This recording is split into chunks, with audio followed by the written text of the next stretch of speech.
Bruno Fillot, ouais, alors cette fois j'ai essayé de pas me tromper. Donc, ils sont à fond chez Engie, effectivement. Directeur général délégué d'EDF Énergie Nouvelle. Alors, du coup, est-ce que je dois comprendre que EDF Énergie Nouvelle, c'est le bras armé, si vous me passez l'expression, de EDF pour la transition énergétique? Oui, alors Et comment est-ce que ça s'exprime? oui, alors c'est un des bras armés d'EDF pour la transition énergétique. Euh, Récemment, EDF a réaffirmé sa stratégie globale au travers d'un projet qui s'appelle CAP 2030. Et cette stratégie est ambitieuse en ce qui concerne les énergies renouvelables. Juste pour situer un petit peu les choses, aujourd'hui, EDF a 28 gigawatts de puissance installée dans les renouvelables, en incluant l'hydraulique, sur lequel on est leader effectivement en Europe. Et l'ambition pour le groupe EDF est de doubler cette capacité avant 2030 pour passer à 50 gigawatts. Donc si on regarde les choses sans l'hydraulique, c'est-à-dire sur la partie solaire et éolien, nous avons aujourd'hui 6 gigawatts installés, ce qui fait de nous aussi parmi les leaders européens et parmi les 10 plus grosses entreprises mondiales. Et notre ambition est de quadrupler cette puissance installée dans la même période, c'est-à-dire dans les 15 ans qui viennent. Donc pour ça, on a un programme d'investissement d'environ 2 milliards d'investissements par an dans les renouvelables, dont à peu près un tiers en France. Alors sur les renouvelables aujourd'hui, pour exister sur son marché, il faut exister au niveau mondial, comme vous le disiez très justement. Nous sommes présents dans 20 pays, des pays de forte croissance, dans lesquels on va trouver l'Amérique du Sud, l'Asie, avec l'Inde et la Chine, et bien d'autres pays. Nous sommes présents en France également sur les projets d'éolien offshore, dont vous connaissez les différents appels d'offres qui ont été lancés. Et là, nous avons à construire 1,4 gigawatts dans les années à venir. Et enfin, pour finir, nous sommes présents au travers d'une autre filiale du groupe EDF-EN sur ce qu'on appelle le solaire réparti, c'est-à-dire le solaire chez les particuliers et les petites entreprises, en particulier en développant des offres d'autoconsommation. Donc vous voyez la stratégie d'EDF sur les renouvelables. Oui, on est très dans l'actualité concernant l'autoconsommation. On est dans l'actualité concernant l'autoconsommation et on développe des produits autour de ça, dont on parlera bientôt avec des annonces à venir autour de ces produits-là, qui d'ailleurs sont des produits innovants.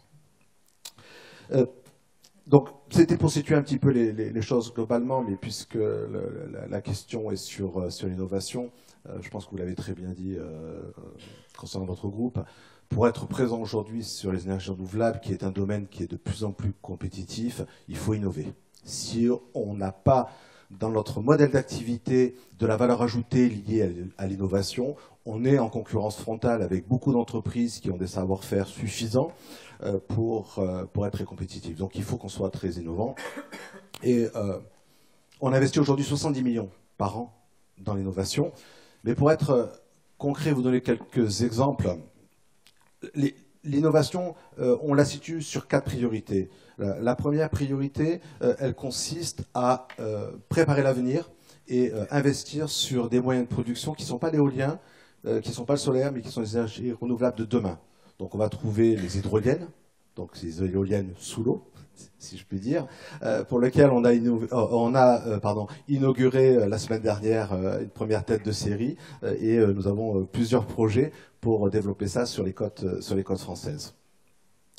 Toujours dans l'innovation de nouvelles technologies, même si on se rapproche de l'éolien, on est candidat sur des AMI, des appels à manifestation d'intérêt, sur de l'éolien flottant.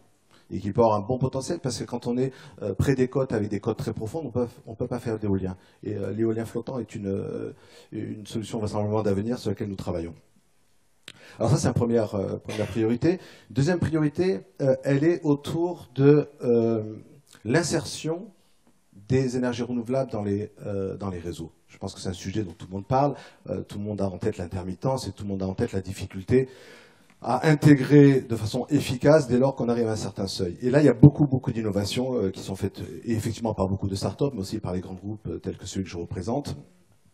Et on travaille sur le stockage avec des projets aujourd'hui émergents. Et je voudrais juste citer une innovation qui est assez particulière. On a créé une start-up qui a développé un produit qui aujourd'hui marche très bien en France et aux États-Unis et qui permet d'optimiser l'énergie qu'on va stocker par rapport à l'énergie qu'on va consommer, en analysant des centaines de milliers de données en temps réel sur le climat, sur la consommation, sur les prix de marché et qui permet en fonction de tout ça de décider en temps réel ce qu'on va stocker et ce qu'on va consommer. Vous les stockez comment, pardon? Alors on les stocke dans des batteries qui sont soit directement sur les sites, soit dans des batteries qui sont distribuées sur le réseau. Et c'est une deuxième innovation qui consiste à mieux intégrer l'intermittence. En analysant un certain nombre de données, on arrive à gérer des sites qui sont distribués sur le réseau comme un site global, virtuel, et on joue entre le stockage et la production de ces sites répartis de façon à lisser au mieux la production en fonction de la consommation. Donc c'est une réponse à l'intermittence. Le numérique, c'est vraiment une aide pour l'innovation en Alors, matière énergétique, en fait. Absolument. Le numérique est au cœur de l'innovation. La capacité à traiter de façon massive des données nous apporte des avantages concurrentiels. Et d'ailleurs, ça m'amène à un troisième point sur l'innovation, qui est l'amélioration de la performance de nos installations. Le domaine est de plus en plus concurrentiel. Vous l'avez dit, on voit aujourd'hui des appels d'offres sur lesquels les 3 ou 4 gagnants, enfin premiers on va dire, battent le record du monde de coût de l'éolien et du solaire. Et on est dans certaines géographies que vous avez citées, au Maroc par exemple, on était plusieurs à proposer des projets à 30 € du mégawattheure. Et ça on peut le faire parce qu'on utilise de mieux en mieux l'ensemble des données qui sont générées. Alors je vais vous donner 2 exemples.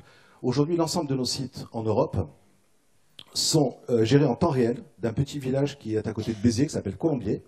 Et on gère depuis ce village environ une douzaine de gigawatts, plusieurs centaines d'éoliennes et de panneaux solaires. Et on est capable de les piloter en temps réel, d'adapter leur production et surtout d'intervenir très vite dès lors que des problèmes sont détectés. Donc voilà un exemple de ce que l'on peut faire en gérant massivement les données.